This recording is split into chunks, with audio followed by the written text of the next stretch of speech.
Hey, what's up? Welcome to DGen Ed. That's degenerative education, meaning none of this is financial advice. Just me having fun going over ChargePoint here, which closed at a price of 62.84 cents yesterday, being down 2.59%. It does look like it's bouncing about 1.73% in the pre-market, so we can't look at that on the 10-minute time frame. But, I don't think that's really super important. What stood out to me is something that you might be able to see it is that we have put in lower lows here in the stock price. So that maybe does seem a little bit bearish. But what have we done with the RSI? We have put in higher lows. And so while, this maybe has not put in a bottom there because on the 24th, on Monday, the RSI was 29. On Tuesday, the RSI was 28.16. So it's still going lower there. It could continue to go lower, but I think that we're going to be seeing a low put in here. I think that this is bullish divergence. That's what you see, lower lows in the stock price, higher lows in the RSI. That is bullish divergence. And I can pull that up if I do look up bullish divergence.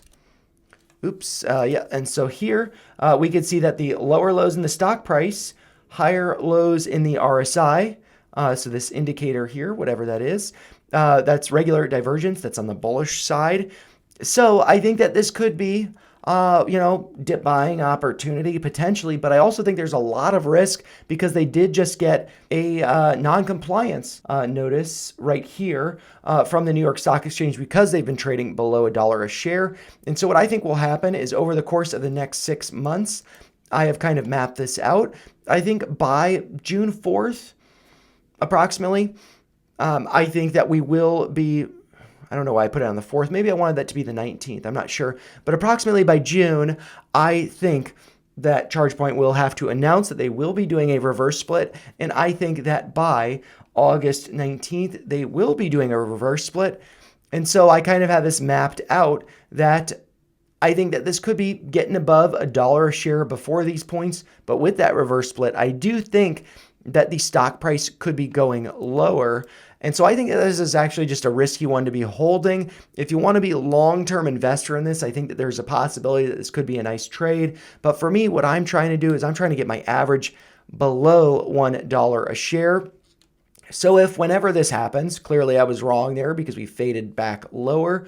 If we do get above $1 a share, I want to have my average around that price so I can exit, whether that's taking profits, break even, or cutting at a little bit of a loss.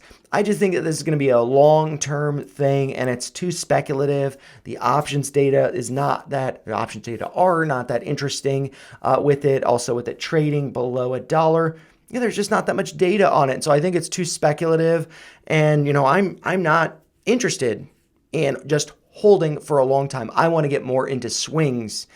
And this is just going to be a longer term play. So what I might do, I'm just going to leave this up here like I have it, but I might maybe doodle this out a little bit differently. And I can, let's see, rather than doing a retracement here, which actually maybe there is something to the downside. And I just want to make sure that is the high. Yep, that looks like it's. Let's see, is that, yeah, this is a lower, yep, I have it drawn out in that purple downtrend anyways. But yeah, so looking at this, what I maybe want to do is not have the 100% retracement on there, which is that, low, but put the 1618. We approximately got to that. And so I might leave that up there as, kind of a cautionary level. Maybe we do get down to that line. And if we do, I think that would potentially be, a really nice dip buying level. And that line, that 1618, is at 54.11 cents. The low yesterday was 55.76 cents. But so, yeah, from this, hammer candle low with volume pushing that up, buyers stepping in, I think this is looking pretty nice. And so, yeah, with earnings coming up here, maybe what we could see is, we start to see a bounce. Maybe earnings, we get a little bit of a pullback. And then, something like that. And so that is what I would like to see. And so, yeah, then that kind of corresponds with this getting up to, $1 a share. And yep, then I think that this will fade as they do that reverse split. And yep, then I'll have to adjust the charts, adjust the drawings. But yeah, I think this is one to not be long-term holding, unfortunately. But yeah, I think it depends on how you want to trade.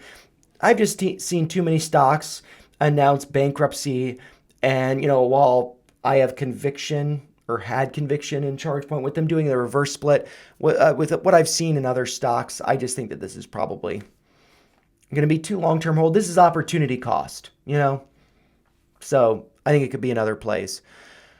But anyways, it's before 9 o'clock. If there aren't any requests, I might end this here. And so, with that being said, as always, those are just my thoughts. If you found them helpful, make sure you like the video, share your thoughts in the comments down below, and make sure you subscribe to the channel for more videos like this. I hope you guys have a great day trading, and yeah, hopefully this was helpful for you.